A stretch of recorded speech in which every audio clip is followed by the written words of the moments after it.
Like 3 months later, I think Chappy was already in production. My bank calls me and they're like, "Hey, the money's back." And I'm like, "What? Like, how's the money back?" And they're like, "We don't know." So I got the money back. No one knows how.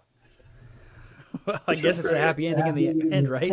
Yeah, definitely. I vividly remember walking around. I was at my fiance's parents' house, walking around on the dock when I realized I got scammed. Like, what am I gonna do? And just to see how it all turned out, it's just you got to fight through those things. Yeah, absolutely. Well, so I feel like you kind of hit this already a little bit, but if you were to go do it all over again for somebody that was in a similar position to yourself where they're trying to create a physical product for their business, how would you recommend, or what lessons do you feel like you've learned you could share with like other founders about de-risking these kind of pre-sales and navigating manufacturing relationships? Absolutely. So if you're going to do a CPG, consumer packaged good, the first thing to do is test the market. And that's kind of what I did with my TikTok.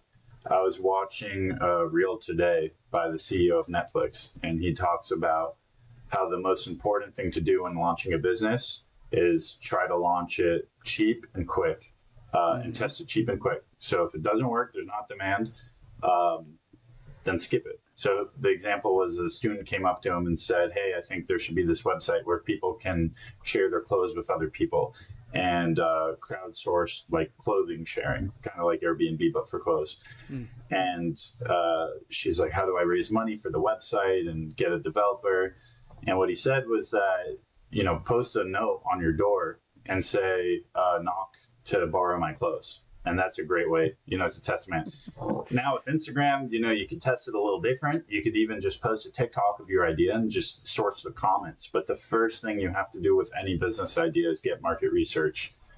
It's the least interesting part because a lot of founders get very excited. They're like, "Well, I have this great idea. I want to build it now. I want to be rich. I want to be famous." But you have to stop. Your idea, most of the time, is not going to work. And the faster and cheaper that you can figure that out, the better off you're going to be. So once you have validation, the next thing, you're sourcing your product.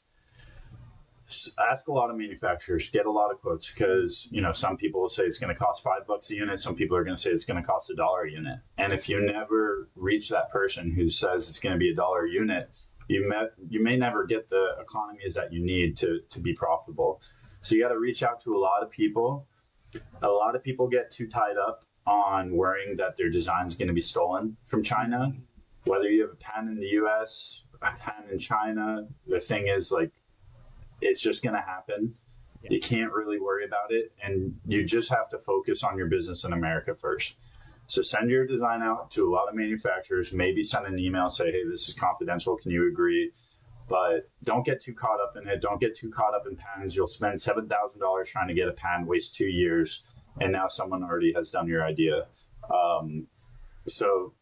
You want to move quick, get a lot of opinions on the cost for your product. And then once you have a manufacturer you trust, get a lawyer to look over your contract, write a long contract that says you got to do this by this date, this by this date, this by this date. China is really, really good at making exactly what you tell them to make.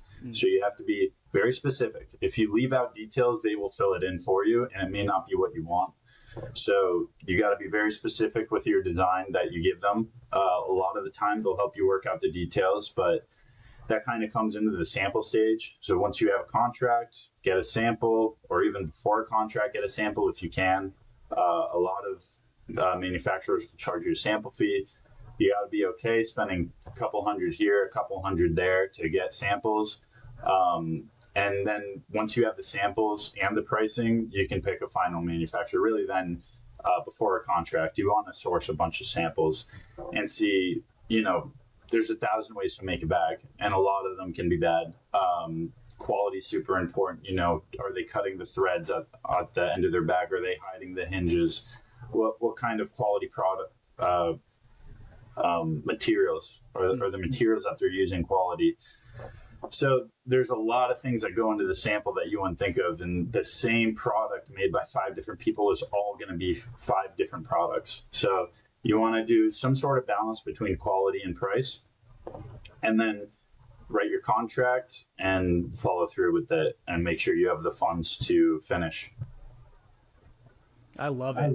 That's fantastic. I mean, essentially you're talking about experimentation here, right? I mean, anybody that's listened to my show for any length of time knows that I'm a big fan of experimentation and just finding, reaching out to a lot of people, seeing what makes sense, and ultimately going with the one that, like you said, that has that kind of sweet spot between you're not paying an arm and a leg for it, but you're not like cutting corners on the quality.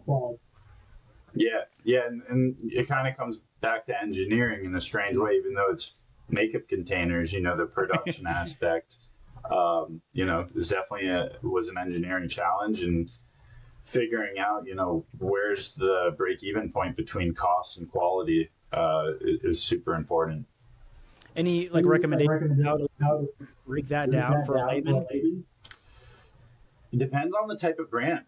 It depends what your ideal customer profile is, which is also something you definitely want to break down early in your business, is who is my ideal customer.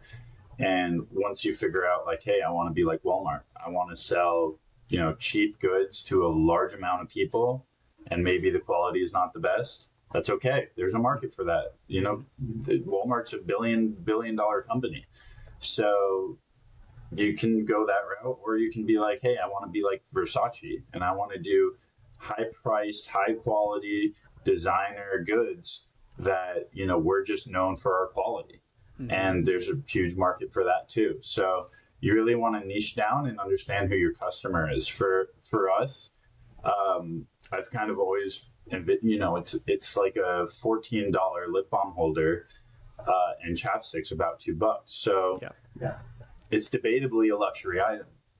So our quality is super important, and we want to make sure that if we ever ship anything that isn't quality, that we stand behind it and we replace it free of charge, and we take care of our customer, because it's kind of an expensive luxury item. It's not a need.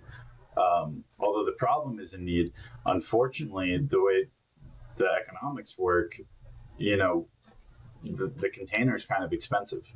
Yeah. Well, and it's interesting you say that. I feel like you hit on a really important point where early on we have to figure out who we're really talking to, right? Like, who is this really for? Because at the end of the day, it's not going to be for everybody, right? There's people out there, like you were just saying, that are totally okay with their $2 chapstick melting. They get one use out of it, because they forgot it, right? And there's other people that really have a problem with their lips, and they want to make sure that they're taking care of them the right way, and that's really more the people you're talking to, right? Yeah, absolutely. The people who are maybe spending, instead of $2 on chapstick, like some chapsticks are $20. Yep. Some lipsticks are like $50. Mm-hmm. So that's more of our target audience. Yeah, absolutely. Well, another question that occurs to me is, because obviously, like we talked about quite a bit already, is you started with chapstick, but now you've moved into a variety of different products. So what have been some of the biggest challenges for you and the business in transitioning from, that one-off product into a multi-product ecosystem? Yeah, so, this kind of is a great time to bring up the cooler. So, yeah. Sometime last year, developed this floating backpack cooler. Holds 18 cans, waterproof, TPU, super durable, thick zippers and hardware. A very quality product. It has insulated cup holders. It's got a built-in iPhone battery or rechargeable battery. You plug your speaker into it. It has a speaker pocket where you can put your speaker in, float the cooler, listen to music while you're in the pool. It's got towel holders. The thing is unreal. And the thought process behind it was, I already make insulated products, but I don't